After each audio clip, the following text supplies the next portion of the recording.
Hi guys, magpapalamig muna tayo kasi sobrang hinit ng panahon ngayon guys. Alam nyo naman ngayon, summer na dito sa Saudi. Kaya muna tayo ng ice cream kahit paminsan-minsan lang. Diba? Mmm.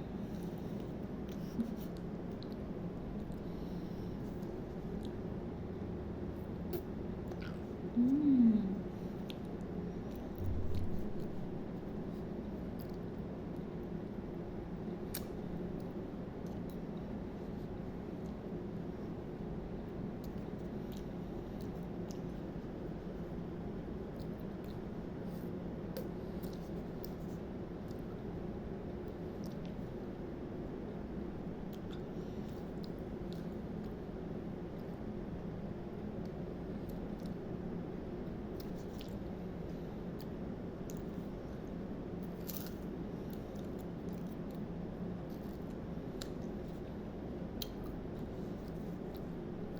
Grabe yung init.